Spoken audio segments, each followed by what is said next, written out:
Hi friends, welcome to தாய்மை channel. உங்கள் குழந்தை கை சாப்பிட்றாங்களா, அதை எப்படி நிறுத்தணும்னு உங்களுக்கு தெரியலையா? ஸோ இந்த வீடியோவை ஸ்கிப் பண்ணாமல் பாருங்கள். இப்போ வாங்க வீடியோக்குள்ளே போக. குழந்தைங்க 3 மாதத்துலேருந்து 6 மாதம் வரைக்கும் கை சாப்பிட்றது ஒரு நார்மலான அவங்களோட டெவலப்மெண்ட் மைல்ஸ்டோன் தான். ஸோ அதை பற்றி நீங்கள் கவலைப்படவே தேவை கிடையாது. எதுக்காக கை சப்புவாங்கன்னு பார்த்தீங்கன்னா, அவங்களுக்கு பசியாக இருந்தாலும் சரி, தூக்கமாக இருந்தாலும் சரி, அவங்களே அவங்க காம் பண்ணிக்கிறதா இருந்தாலும் சரி, இதுக்காக அவங்க வந்து கை சப்புவாங்க. ஸோ 6 மாதம் வரைக்கும் இது வந்து ஒரு நார்மல் குரோத் மைல்ஸ்டோன் தான். அதுக்கப்புறம் அவங்கள ஏன் சப்பக்கூடாது அப்படின்னு சொல்கிறோன்னு பார்த்தீங்கன்னா, அவங்க 6 மாதத்துக்கு அப்புறம் தவள ஆரம்பிப்பாங்க. ஸோ கையை வந்து கீழே ஊண்டும்போது அவங்க கையில் நிறைய கிருமிகள் வந்து அவங்க வாய்க்குள்ளே போகிறதுக்கு சான்ஸ் இருக்குது. ஸோ நெக்ஸ்ட்டு பார்த்தீங்கன்னா, அவங்க கையை வந்து அடிக்கடி வாயிலுக்கு வந்து ஸ்கின் இரிட்டேஷன் வரலாம், ஒயிட் பேச்சஸ் வாயில் வரலாம்.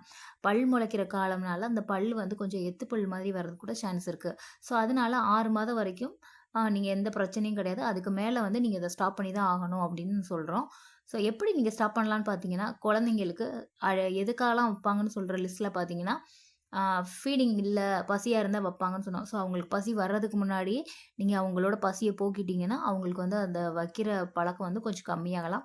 நெக்ஸ்ட்டு அவங்க கைய வந்து வாயில வைக்கிறதுக்கு முன்னாடி அவங்க கையில ஏதாவது பொருள குடுத்து அவங்க கைய பிஸியாவே வைங்க. எக்ஸாம்பிள் பார்த்தீங்கன்னா, அவங்களுக்கு புடிச்ச டாய்ஸ் எதையாவது குடுத்து அவங்கள பிஸியாவே வச்சிருந்தீங்கன்னா, அவங்க கைய வாயில வைக்கிறத மறந்துருவாங்க. நெக்ஸ்ட்டு அவங்களுக்கு பல்லு முளைக்கிறப்ப கொஞ்சம் எதையாவது கடிக்கணும்னு தோணும். அப்போ வந்து நீங்க பாசிஃபையர் இல்ல டீத்திங்க்கு யூஸ் பண்ற டாய்ஸ் வந்து யூஸ் பண்ணீங்கன்னா, அவங்க கைய வாயில வைக்க மாட்டாங்க.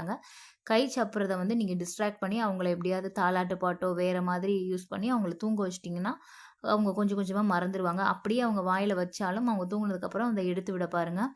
ஒரே நாள்ல நான் சொன்ன எல்லா விஷயமுமே மாறிராது, ஒரே டைம்ல.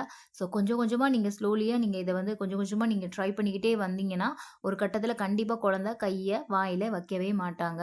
ஸோ இத கண்டிப்பா நீங்க ஃபாலோ பண்ணுங்க. இதுக்காக வேப்பெண்ணெய் தடவுறது, அ இந்த சோத்துக்கத்தாழை ஜெல்லி தடவுறது, இந்த மாதிரிலாம் பண்ணீங்கன்னா, குழந்தைங்கள் வந்து ரொம்ப கோவமே படுவாங்க. அதனால இந்த மாதிரி ட்ரை பண்ணாம, இந்த மாதிரி நான் சொல்லியிருக்க விஷயங்கள்லாம் நீங்க ட்ரை பண்ணி பாருங்க. கண்டிப்பா வந்து இத வந்து நிப்பாட்டிறலாம் கொஞ்ச நாள்லயே. ஸோ இந்த மாதிரி வீடியோக்களுக்கு என்னோட சேனல நீங்க மறக்காம சப்ஸ்கிரைப் பண்ணிக்கோங்க. Thank you.